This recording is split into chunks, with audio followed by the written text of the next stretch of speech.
নমস্কার বন্ধুরা, আমি প্রীতি। জলছবি গল্পের আসরে আপনাদের সকলকে স্বাগত জানাই।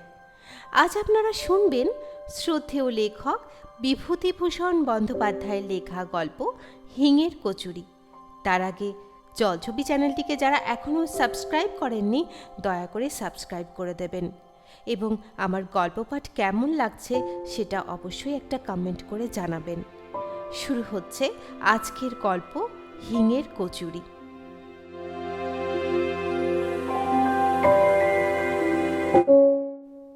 আমাদের বাসা ছিল হরিবাবুর খোলার বাড়ির একটা ঘরে। অনেকগুলো পরিবার একসঙ্গে বাড়িটাতে বাস করত।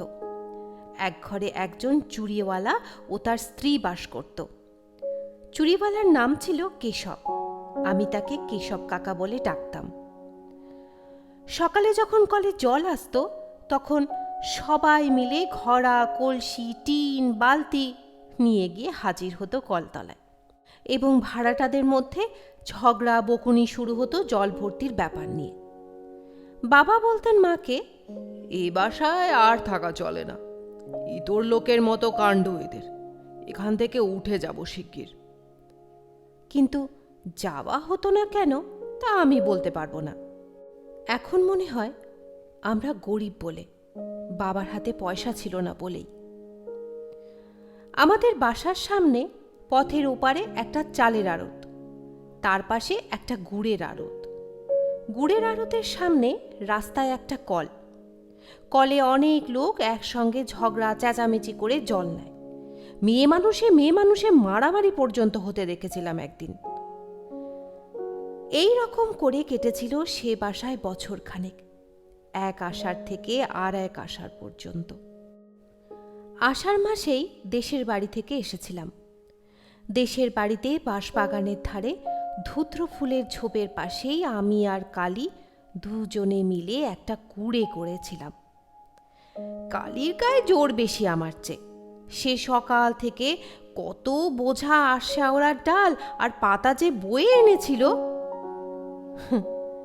কি চমৎকার কুড়ে করেছিলাম দুজনে মিলে, ঠিক যেন সত্যিকার বাড়ি একখানা। কালী তাই বলতো।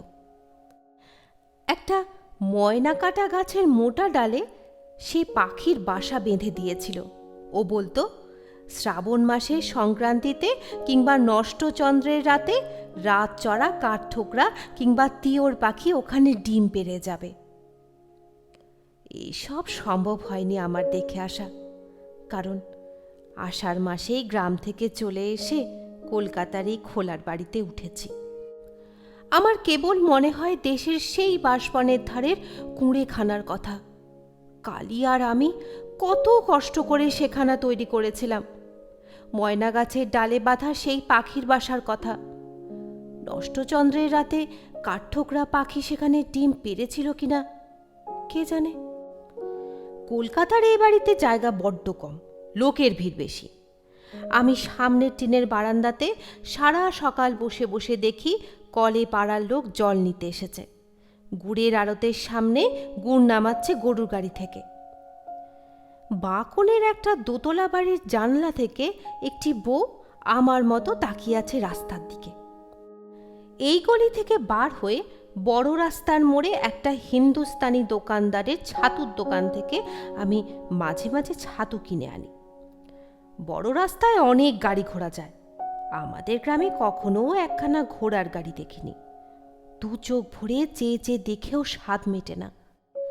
কিন্তু মা যখন তখন বড় রাস্তায় যেতে দিতেন না, পাছে গাড়ি ঘোড়া চাপা পড়ি। আমাদের বাড়ি থেকে কিছু দূরে গলির ও মোড়ে কতকগুলো সারবন্দি খোলার বাড়ি, আমাদেরই মতো। সেখানে আমি মাঝে মাঝে বেড়াতে যাই। তাদের বাড়ি ঘর বেশ পরিষ্কার পরিচ্ছন্ন, কত কি জিনিসপত্র আছে, আয়না, পুতুল, কাঁচের বাক্স, দেওয়ালে কেমন সব ছবি টাঙানো। এক এক ঘরে এক একজন মেয়ে মানুষ থাকে। আমি তাদের সকলের বাড়ি যাই, বিকেলের দিকে যাই, সকালেও মাঝে মাঝে যাই। ওই বাড়িগুলোর মধ্যে একটি মেয়ে আছে, তার নাম কুসুম। সে আমাকে খুব ভালোবাসে, আমিও তাকে ভালোবাসি।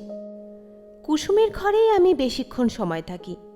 কুসুম আমার সঙ্গে গল্প করে, আমাদের দেশের কথা জিজ্ঞেস করে। তাদের বাড়ি বর্ধমান বলে কোন জায়গা আছে সেখানে ছিল, এখন এই ঘরেই থাকে। কুসুম বলে, তোমায় বড্ড ভালোবাসি, তুমি রোজ আসবে তো? আমিও ভালোবাসি, রোজ আসি তো। তোমাদের দেশ কোথায়? আশিংটি, যশোর জেলা। কলকাতায় আগে কখনো আসোনি বুঝি? না। বিকেলবেলা কুসুম চমৎকার সাজগোজ করত, কপালে টিপ পরত, মুখে ময়দার মতো গুঁড়ো মাখত, চুল বাঁধত। কি চমৎকার মানাতো ওকে! কিন্তু এই সময় কুসুম আমাকে তার ঘরে থাকতে দিত না, বলতো, তুমি এবার বাড়ি যাও, এবার আমার বাবু আসবে। প্রথমবার তাকে বলেছিলাম, বাবু কে? সে আছে, সে তুমি বুঝবে না, এখন তুমি বাড়ি যাও। আমার অভিমান হতো, বলতাম, আসুক বাবু, আমি থাকবো। কি করবে বাবু আমার? না না, চলে যাও, তোমার এখন থাকতে নেই, অমন করে না লক্ষ্মীটি। বাবু তোমার কে হয়? ভাই? সে তুমি বুঝবে না, এখন যাও দেখি বাড়ি। আমার বড় কৌতূহল হতো, কুসুমের বাবুকে দেখতেই হবে, কেন ও আমাকে বাড়ি যেতে বলে। একদিন তাকে দেখলাম, লম্বা চুল, বেশ মোটা সোটা লোকটা, হাতে একটা বড় ঠোঙায় এক ঠোঙা কি খাবার। কলকাতার দোকানে খাবার কিনতে গেলে ওই রকম পাতার ঠোঙায় খাবার দেয়। আমাদের দেশে ও পাতা নেই, সেখানে হরি ময়রার দোকানে মুরগি কি জিলিপি কিনলে পদ্ম পাতায় জড়িয়ে দেয়। কুসুম ঠোঙা খুলে আগে আমার হাতে একখানা বড় কচুরি দিয়ে বলতো, এই নাও, খেতে খেতে বাড়ি যাও। এক কামড় দিয়ে আমার ভারী ভালো লাগলো, এমন কচুরি কখনো খাইনি।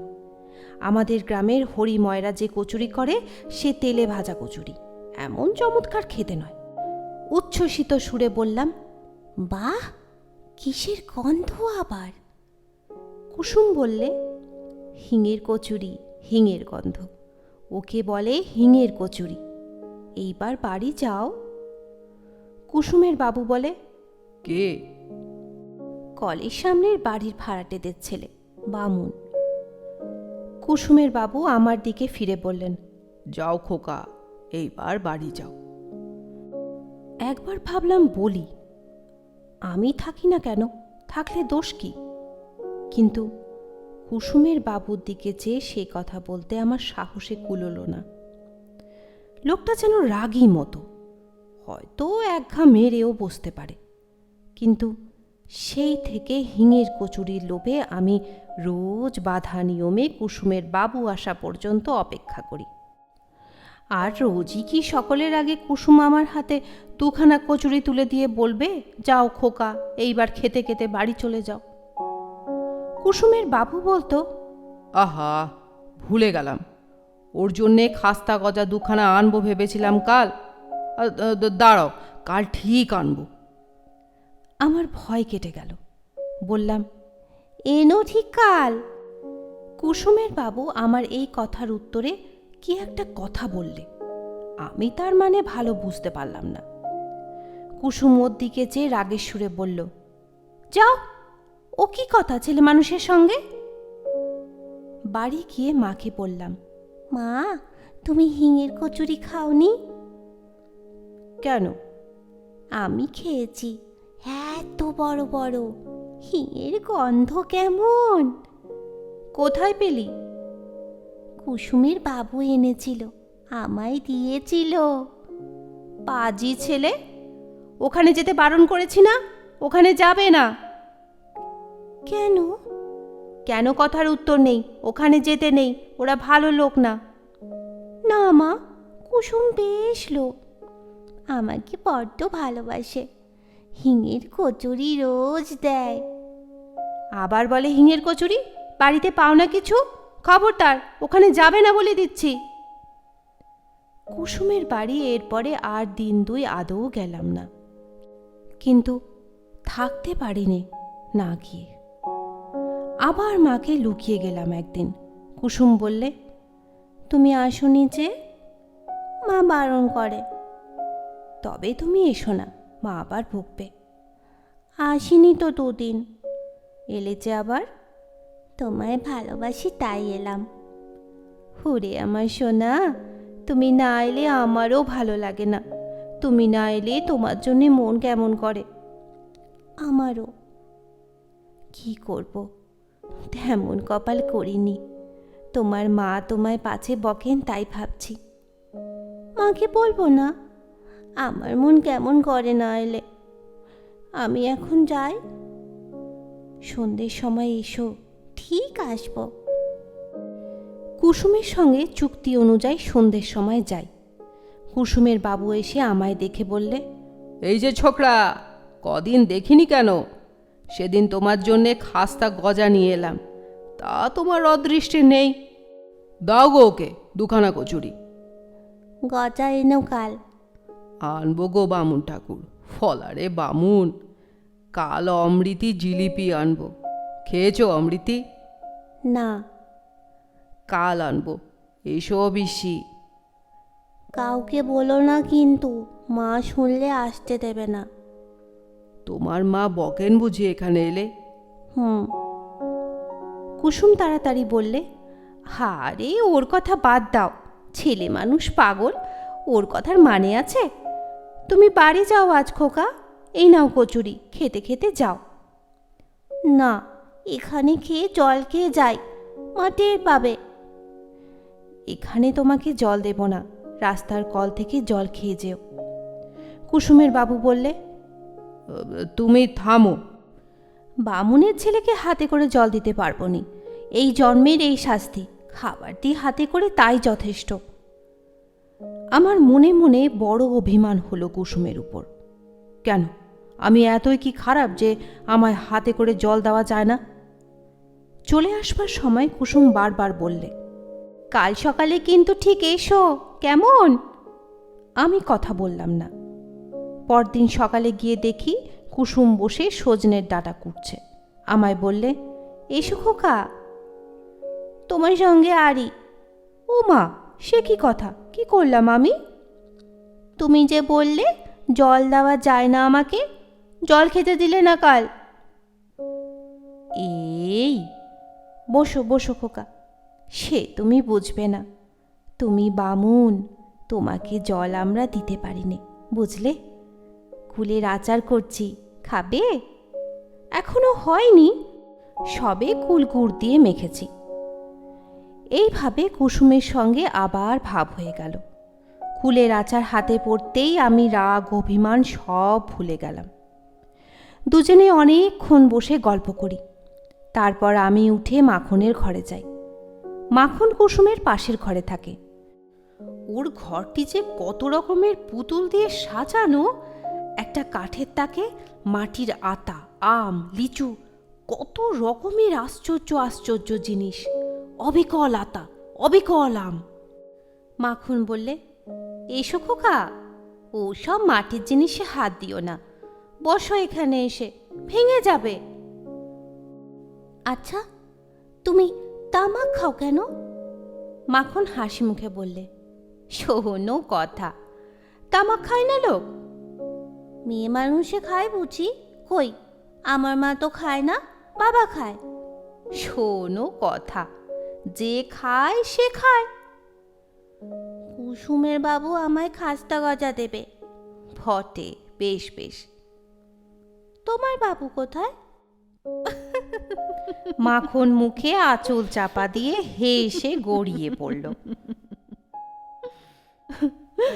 শোনো কথা ছেলে, কি যে বলে।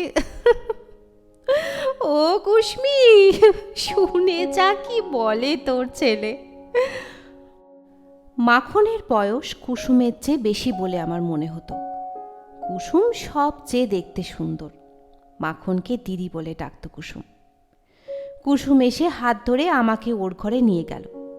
কুসুম আমায় বারণ করেছিল আর কারো ঘরে যেতে। আমি প্রকৃতপক্ষে যেতাম খাবার লোভে, কিন্তু অন্য মেয়েদের ঘরের বাবু কখন আসতো কি জানি, সুতরাং সেই বিষয়ে আমায় হতাশ হতে হয়েছিল। কুসুম আমায় ঘরে নিয়ে গিয়ে বকলে, বললে, অত শত কথায় তোমার দরকার কি শুনি? তুমি ছেলে মানুষ, কোনো ঘরে যেতে পারবে না, বসো এখানে। আমি প্রভার কাছে যাব। কেন? সেখানে কেন? যা তা বলবি সেখানে গিয়ে আবার? প্রভাকে জিজ্ঞেস করো। বেশ, দরকার নেই প্রভার কাছে গিয়ে। একটিবার যাব আর আসবো। সত্যি বলছি, প্রভার ঘরে যাওয়ার কারণটা ততটা লোভ নয় যতটা একটা টিয়া পাখি। টিয়া পাখিটা বলে, রাম রাম, কে এলো? দূর বেটা, কাকিমা কাকিমা। আমি ঢুকে দাঁড়ালেই বলে, কে এলে? আমার নাম বাসুদেব। কে এলে, কে এলে? আমি হেসে উঠলাম। ভারী মজা লাগে ওর বুলি শুনতে। অবিকল মানুষের গলার মতো বলে, কে এলে, কে এলে? প্রভা বাইরে থেকে বললে, কে ঘরের মধ্যে? ও রান্নাঘরে রাত ছিল, খুন্তি হাতে ছুটে এসেছে। খুন্তিতে ডাল লেগে রয়েছে। আমি হেসে বললাম, মারবে নাকি? ও পাগলা ঠাকুর, তাই বলো। আমি বলি, কে এলো দুপুরবেলা ঘরে? তোমার ঘরে কুলচুর নেই? কুসুম আমায় কুলচুর দিয়েছে, খুব ভালো খেতে। হ্যাঁ, কুসুমের বড় বাবু আছে, আমার তো তা নেই। কোথা থেকে কুলচুর আমচুর করব? কুসুমের বাবু আমায় গজা দেবে। কেন দেবে না? মোড়ের অত বড় দোকানখানা কুসুমের পায়ে সোপে দিয়ে বসেছে। ওখানকার কথা ছেড়ে দাও। বলে, মানিনি তোর মানের বালাই নিয়ে মরি। ভয় ভয় বললাম, প্রভা, রাগ করো না আমার ওপর। না না, রাগ করব কেন? দুঃখের কথা বলছি। আমিও এক পুরুষ বেশ্যে। আমরা উড়ে আসিনি। 15 বছর বয়সে কপাল পুড়লে ঘর থেকে বেরিয়েছিলাম। কেন ঘর থেকে বেরিয়েছিলে? সেসব দুঃখের কথা তোমার সঙ্গে বলে কি হবে? তুমি কি বুঝবে? বসো, আমার ডাল পুড়ে গেল, গল্প করলে পেট ভরবে না। আমি যাই। এসো রান্নাঘরে। প্রভার রং কালো, খুব মোটাসোটা, নাকের ওপর কালো ভোমরার মতো একটা আঁচিল। প্রভা একদিন আমাকে গরম জিলিপি আর মুড়ি খেতে দিয়েছিল। ওর ঘরে এত জিনিসপত্র নেই, ওই খাঁচায় পোষা টিয়া পাখিটা ছাড়া। প্রভা রান্না করছে চালতের অম্বল। একটা পাথর বাটিতে চালতে ভেজানো। চালতে অনেক দিন খাইনি, দেশ থেকে এসে পর্যন্ত নয়। সেখানে আমাদের মাঠে তালপুকুরের ধারে বড় গাছে কত চালতে পেকে আছে এ সময়। বললাম, চালতে পেলে কোথায় প্রভা? বাজারে। আবার কোথায়? বেশ চালতে। প্রভা আর কিছু বললে না, নিজের মনে রাঁধতে লাগলো। আমি বললাম, তোমার বাবা মা কোথায়? পাপ মুখে সেসব কথা আর কি বলি। বাড়ি যাবে না? কোন বাড়ি? তোমাদের দেশের বাড়ি। জমের বাড়ি যাব একেবারে। তোমাদের দেশের বাড়িতে কুল আছে? আমাদের গায়ে কত কুলের গাছ। প্রভা এ কথার কোনো উত্তর দিলে না, আবার নিজের মনে রাঁধতে লাগলো। খানিক পরে সে একটা ঘটি উনুনের মুখে বসিয়ে চা তৈরি করে গ্লাসে আঁচল জড়িয়ে চুমুক দিয়ে চা খেতে লাগলো। আমায় একবার বললেও না আমি চা খাবো কিনা। অবশ্যই আমি চা খাই নে, চায়ের সর খাই। মা আমায় চা খেতে দেয় না। চায়ের মধ্যে যে দুধের সর ভাসে মা তাই তুলে আমাকে দেয়। প্রভা গল্প করতে লাগলো। ওদের দেশের বাড়িতে কত গরু ছিল, কতখানি দুধ ওরা খেত। ওদের বাড়ির ধারে ওদের নিজেদের পুকুরে কত মাছ ছিল, আর সেসব দেখতে পাবে না ও। হঠাৎ প্রভা একটা আশ্চর্য কাণ্ড করে বসল। বললে, অম্বল দিয়ে দুটো ভাত খাবে? আমি ভয় ভয় বললাম, খাবো, কুসুম টের না পায়। প্রভা হেসে বললে, কুসুমের অত ভয় কিসের? টের পায় তো কি হবে, তুমি খাও বসে। আমি সবে চালতের অম্বল দিয়ে ভাত মেখেছি, এমন সময় কুসুমের গলার শব্দ শোনা গেল। ও প্রভাতী, বামুনদের সেই খোকা তোর এখানে আছে? ওকে বাড়ি পাঠিয়ে দি, কতক্ষণ এসেছে পরের ছেলে। আমি এঁটো হাতে দৌড়ে উঠে রান্নাঘরের কোণে লুকিয়ে রইলাম। প্রভা কিছু বলবার আগে কুসুমের ঘরের মধ্যে ঢুকে আমাকে দেখতে পেল। বললে, ও কি, কোণে দাঁড়িয়ে কেন? লুকোনো হলো বুঝি? এ ভাত মেখেছে কে অম্বল দিয়ে? হ্যাঁ। প্রভার দিকে চেয়ে আশ্চর্য হয়ে বললে, আচ্ছা প্রভাতী, ও না হয় ছেলে মানুষ, পাগলা, তোমারও কি কাণ্ডজ্ঞান হারিয়ে গেল? কি বলে তুমি ওকে ভাত দিয়েছ খেতে? প্রভা অপ্রতিভ হয়ে পড়ল। কেবল চালতে চালতে করছিল, তাই ভাবলাম অম্বল দিয়ে দুটো ভাত। না, ছি, চলো আমার সঙ্গে খোকা, এই জন্মের এই শাস্তি আমাদের, আবার তা বাড়াবো বামুনের ছেলেকে ভাত দিয়ে। চলো। হাতে এঁটো নাকি? খেয়েছ বুঝি? আমি সলজ্জ সুরে বললাম। না। চলো হাত ধুয়ে দিই। কুসুম এসে আমার হাত ধরে বাইরের দিকে নিয়ে যাবার উদ্যোগ করতে প্রভা বললে, আহা, মুখের ভাত কটা খেতে দিলি নে ওকে, সবে অম্বল দিয়ে দুটো মেখেছিল। না, আর খেতে হবে না, চলো। মায়ের শাসনের চেয়েও যেন কুসুমের শাসন বেশি হয়ে গেল। মুখের ভাত ফেলেই চলে আসতে হলো। উঠোনের এক পাশে নিয়ে গিয়ে আমার হাত ধুইয়ে দিতে দিতে বলল, তোমার অত খাই খাই বাই কেন খোকা? ওদের ঘরে ভাত খেতে নেই সে কথা মনে নেই তোমার?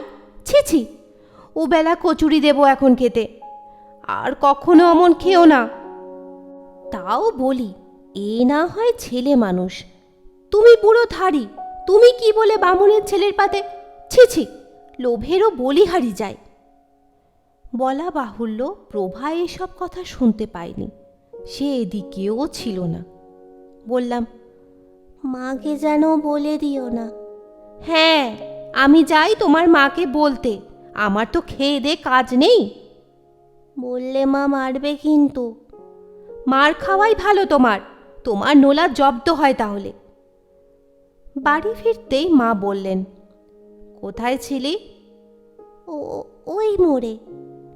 আর কোথাও যাসনি তো? না। একদিন কিন্তু ধরা পড়ে গেলাম। সেদিন দোষটা ছিল কুসুমেরই। সে আমাকে বললে, চলো খোকা, বেড়াতে যাই, যাবে?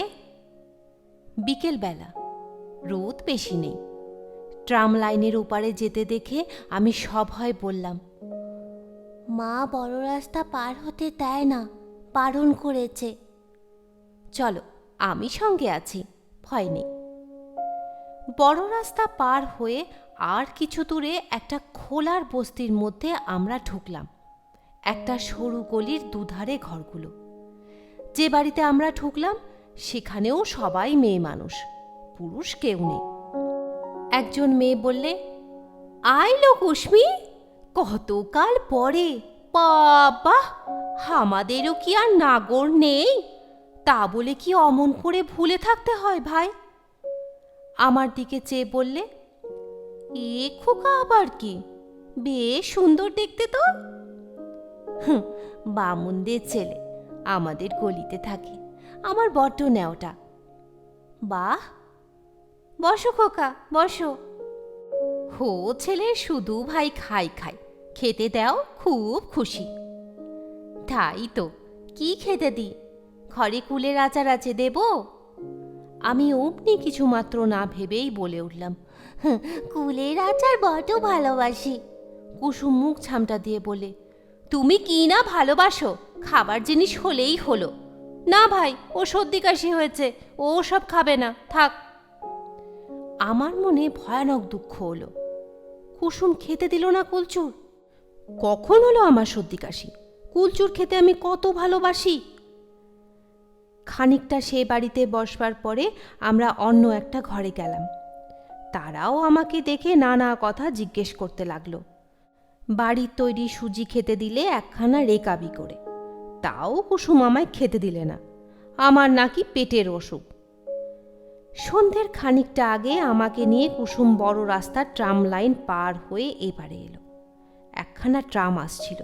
আমি বললাম, কুসুম দাঁড়াও, ট্রাম দেখবো। সন্ধে হয়েছে, তোমার মা বকবে। বকুক। ইস, ছেলের যে ভারী বৃদ্ধি। আচ্ছা কুসুম, তুমি ও কথা বললে কেন? আমায় গুলচুর খেতে দিলে না, ওরা তো দিচ্ছিল। তুমি ছেলে মানুষ কি বোঝো? কার মধ্যে কি খারাপ রোগ আছে ওসব পাড়ায়? তোমায় আমি যাত্রার হাতে খেতে দেব? যাত্রার ঘরের জিনিস মুখে করলেই হলো। তোমার কি, কার মধ্যে কি রোগ আছে তুমি তা জানো? আচ্ছা কুসুম, নাগর মানে কি? কিছু না। কোথায় পেলে এই কথা? ওই যে ওরা তোমায় বলছিল। বলুক, ওসব কথায় তোমার দরকার কি, পাজি ছেলে কোথাকার? কুসুম আমায় বাড়ির পথে এগিয়ে দেওয়ার আগে বললে, চলো, কচুরি এতক্ষণ এনেছে ও, তোমায় দিই। দাও, আমার খিদে পেয়েছে। কোন সময় তোমার পেটে খিদে থাকে না বলতে পারো? তোমার মাকে যদি সামনাসামনি পাই তো জিজ্ঞেস করি, ছেলের অত নোলা কেন? নোলা আছে তো বেশ হয়েছে, কচুরি দেবে তো? চলো। গজা এনেছে। তা আমি জানি নে। গজা কাল দেবে? গলির রাস্তাটা কি নোংরা! বাবারে বাবা! গজা দেবে তো? হ্যাঁ গো হ্যাঁ, এখন কচুর নিয়ে তো রেহাই দাও আমায়। সে রাত্রে কুসুম আমায় আমাদের কলটার কাছে এগিয়ে দিয়ে চলে গেল। মার কাছে সত্যি কথা বললাম। কুসুমের বাড়ি গিয়েছিলাম, কুসুম কচুরি খেতে দিয়েছে। মা খুব বকলেন। কাল থেকে আমায় বেঁধে রাখবেন বললেন। বাবাকেও রাত্রে বলে দিলেন বটে, তবে বাবা সে কথায় খুব যে বেশি কান দিলেন এমন মনে হলো না। পরদিন সকালের দিকে আমার জ্বর এলো। 4-5 দিন একেবারে শয্যাগত। একজন বুড়ো ডাক্তার এসে দেখে শুনে ওষুধ দিয়ে গেল। জানলার ধারেই আমাদের তক্তপোষ পাতা। একদিন বিকেলে দেখি রাস্তার ওপর কুসুম দাঁড়িয়ে আমাদের ঘরের উল্টো দিকের বাড়ির দিকে তাকিয়ে আছে। ওর সঙ্গে মাখন। মাখন এগিয়ে গিয়ে আরও 2খানা বাড়ির পরে একখানা বাড়ির দরজায় দাঁড়িয়ে। আমি ডাকলাম, ও কুসুম। কুসুম পেছনে ফিরে আমায় দেখতে পেল। মাখনকে ডেকে বললে, দিদি, এই বাড়ি, এই যে। মা কলতলায়। কুসুম ও মাখন এসে জানলার ধারে দাঁড়ালো। কুসুম বললে, কি হয়েছে তোমার, যাও না কেন? মাখন বললে, কুসমি ভেবে মরছে, বলে বামুন খোকার কি হলো। আমি তাই বললাম, চলো দেখে আসি। বললাম, আমার জ্বর আজ 5 দিন। কুসুম বললে, তোমার মা কোথায়? কুসুম, তুমি চলে যাও। মা দেখতে পেলে আমায় আর তোমাদের ঘরে যেতে দেবে না। আমি সেরে উঠেই যাব। চলে যাও তোমরা। ওরা চলে গেল, কিন্তু পরদিন বিকেলে আবার কুসুম এসে রাস্তার উপর দাঁড়ালো। নিচু সুরে বললে, যাব। মা ঘরে নেই, বদ্রীনাথদের ঘরে ডাল মেপে নিতে গিয়েছে, আমি জানি। এই গেল একটু আগে। আমায় বলে গেল, ছোট কোকার দুধটা দেখিস তো, যেন বেড়ালে খায় না। আমি বদ্রীনাথদের ঘর থেকে ডাল নিয়ে আসি। হাত দেখিয়ে বললাম, এসো। ও জানলার বাইরে দাঁড়িয়ে বললে, কেমন আছো? ভালো, কাল ভাত খাবো। 2টো কমলা লেবু এনেছিলাম, দেব? তাও তাড়াতাড়ি। খেও। হ্যাঁ। ওষুধ সারলে যেও। যাব। কাল ভাত খাবে? বাবা বলেছে কাল ভাত খাবো। কাল আবার আসবো, কেমন তো? এসো। আমি না বললে জানলার কাছে এসো না। তাই করব। আমি রাস্তায় চুপ করে দাঁড়িয়ে থাকবো। শীষ দিতে পারো? আমি হাত দেখালে এসো। পরের 2 দিন কুসুম ঠিক আসলো বিকেলবেলা। একদিন প্রভা দেখতে চেয়েছিল বলে ওকেও সঙ্গে করে এনেছিল। প্রভাও 2টো কমলা লেবু দিয়েছিল আমায়। মিথ্যে বলবো না, বালিশের তলায় লেবু লুকিয়ে রেখে দিতাম। মা ঘরে না থাকলে খেয়ে ছিবড়ে ফেলে দিতাম রাস্তার উপর ছুঁড়ে। সেরে উঠে 2 দিন কুসুমের বাড়ি গিয়েছিলাম। তারপরেই এক ব্যাপার ঘটল। তাতে আমাদের কলকাতার বাসা উঠে গেল। আমরা আবার চলে এলাম আমাদের দেশের বাড়িতে। মা একদিন সোডা ওয়াটারের বোতল খুলতে গিয়ে হাতে কাঁচ ফুটিয়ে ফেললে। সে এক রক্তারক্তি কাণ্ড। হাতের কবজি থেকে ফিনকি দিয়ে রক্ত ছুটতে লাগলো। বাসার সব লোক ছুটে এলো বিভিন্ন ঘর থেকে।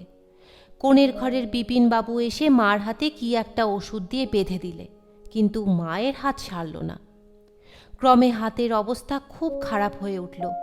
মা আর রান্না করতে পারেন না, যন্ত্রণায় কাঁদেন রাত্রে। ডাক্তার এসে দেখতে লাগলো। আমার মামার বাড়ির অবস্থা ভালো। চিঠি পেয়ে মেজো মামা এসে আমাদের সকলকে নিয়ে চলে গেলেন মামার বাড়িতে। আষাঢ় মাসের শেষ। তাল 2-1টা পাকতে শুরু করেছে। মামার বাড়ির গ্রামের মস্ত বড় একটা পুকুর আছে মাঠের ধারে। তার পাড়ে অনেক তাল গাছ। আমি বেড়াতে গিয়ে প্রথম দিনই একটা পাকা তাল কুড়িয়ে পেলাম, মনে আছে। মার হাত সেরে গেল মামার বাড়ি এসে। ভাদ্র মাসের শেষে আমরা দেশের বাড়িতে চলে এলাম। কলকাতা আর যাওয়া হলো না। বাবাও সেখানকার বাসা উঠিয়ে দেশে চলে এলেন। সুদীর্ঘ 30 বছর পরের কথা। কলকাতায় মেসে থাকি, আপিসে কেরানিগিরি করি। দেশের বাড়িতে স্ত্রী পুত্র থাকে।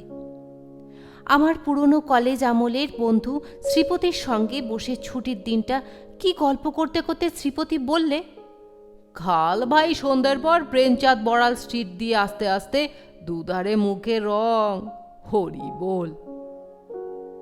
আমিও দেখেছি, ওই পথ দিয়েই তো আসি। আমি কিন্তু ওদের অন্য চোখে দেখি। ওদের আমি খুব চিনি। ওদের ঘরে এক সময় আমার যথেষ্ট যাতায়াত ছিল। আমার বন্ধু আশ্চর্য হয়ে বললে, তোমার? হ্যাঁ ভাই, আমার। মাইরি বলছি। যা, বিশ্বাস হয় না। আচ্ছা, চলো আমার সঙ্গে এক জায়গায়, প্রমাণ করে দেব। বছর 15 আগে একবার নন্দরাম সেনের গলি খুঁজে বার করে মাখনের বাড়ি যাই। কুসুম, প্রভা কেউ ছিল না। ওই দলের মধ্যে মাখনই একমাত্র সে খোলার বাড়িতে ছিল তখনও। শ্রীপতিকে নিয়ে আমি চলে গেলাম নন্দরাম সেনের গলিতে। মাখন এখনও সেই বাড়িতেই আছে, একেবারে সনে নুড়ি চুল মাথায়, যক্ষী বুড়ির মতো চেহারা, একটিও দাঁত নেই মাড়িতে। আমি যেতে মাখন বললে, এসো এসো, ভালো আছো? চিনতে পারো? ও মা, তোমায় আর চিনতে পারবো না? আমাদের চোখের সামনে মানুষ হলে ভালো কথা। কুসুমের খোঁজ পেয়েছি। কোথায় কোথায়? শোভাবাজার স্ট্রিটে একটা মেস বাড়িতে ঝিগিরি করে, ঢুকেই বাঁ হাতি, মন্দিরের পাশের ভাঙা দোতলা। আমায় সেদিন নিয়ে গিয়েছিল মন্দিরে নীলের পুজো দিতে, তাই আমায় দেখালে। শ্রীপতিকে নিয়ে সে মেষ বাড়ি আমি খুঁজে বার করলাম। সন্ধে তখনও হয়নি। নিচে রান্নাঘরে ঠাকুরকে বললাম, তোমাদের ঝি কোথায় গেল? বাজারে গেছে বাবু, এখনই আসবে। কেন? দরকার আছে। তার নাম কুসুম তো? হ্যাঁ বাবু। একটু পরে একজন লম্বা রোগা ঝি শ্রেণীর মেয়ে মানুষ সদর দরজা দিয়ে ঢুকে রান্নাঘরের সামনে এসে দাঁড়ালো। ঠাকুর বললে, ও কুসুম, এই বাবুরা তোমায় খুঁজছেন। আমি ঝিয়ের দিকে অবাক হয়ে চেয়ে রইলাম। বাল্যদিনের সেই সুন্দরী কুসুম এই! মাখনের মতো অত বুড়ি না হলেও কুসুমও বুড়ি। বুড়ি ছাড়া তাকে আর কিছু বলা যাবে না। ওর মুখ আমার মনে ছিল, সে মুখের সঙ্গে এ বৃদ্ধার মুখের কিছুই মিল নেই। ঠাকুর না বলে দিলে একে সেই কুসুম বলে চেনবার কিছু উপায় ছিল না। কুসুমও আমার দিকে অবাক হয়ে চেয়ে পড়লে, আমায় খুঁজছেন আপনারা? কোত্থেকে আসছেন? মাখনের কাছ থেকে। কোন মাখন? নন্দরাম সেনের গলির মাখন বাড়িউলি। ও, তা আমায় খুঁজছেন কেন? চলো ওদিকে, কথা আছে। চলুন, খাবার ঘরে বসবেন। খাবার ঘরে গিয়ে বললাম, কুসুম, আমায় চিনতে পারো? না বাবু। নন্দরাম সেনের গলিতে আমাদের বাসা ছিল। আমি তখন 8 বছরের ছেলে। আমার বাবা মা ছিলেন ঈশ্বর নাপিতদের বাড়ির ভাড়াটে, মনে হয়?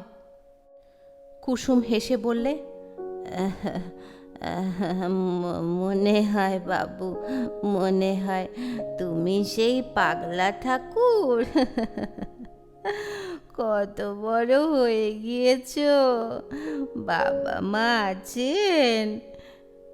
কেউ নেই। ছেলে পুলে কটি? 4-5টি। বসো বসো বাবা। আরও অনেক কথাবার্তার পরে কুসুম আমাদের বসিয়ে বাইরে কোথায় চলে গেল। খানিক পরে চট করে কোথা থেকে একটা শাল পাতায় ঠোঙায় খাবার এনে 2খানা থালাতে আমাদের দুজনকে খেতে দিলে। আমারও মনে ছিল না। খেতে গিয়ে মনে হলো বড় বড় হিঙের কচুরি 4খানা। তখনই মনে পড়ে গেল কুসুমের সেই বাবুর কথা, সেই হিঙের কচুরির কথা। মনে এলো 30 বছর পরে আবার সেই লোভী ছেলেটির ছবি ও তার কচুরি প্রীতি। কুসুমের নিশ্চয় মনে ছিল, কিংবা ছিল না, তা জানি নে। কচুরি খেতে খেতে আমার মন সুদীর্ঘ 30 বছরের ধূসর ব্যবধানের ওপারে আমাকে নিয়ে গিয়ে ফেলেছে একেবারে নন্দরাম সেনের গলির সেই অধুনালুপ্ত গুড়ের আড়তটা ও রাস্তার কলটার সামনে, যেখানে কুসুম আজও 25 বছরের যুবতী, যেখানে তার বাবু আজও সন্ধেবেলায় ঠোঙা হাতে হিঙের কচুরি নিয়ে আসে নিয়মত।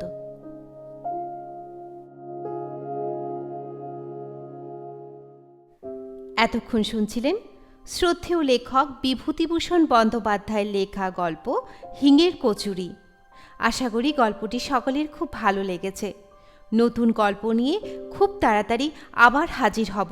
ততক্ষণ সবাই সুস্থ থাকবেন, ভালো থাকবেন। ধন্যবাদ।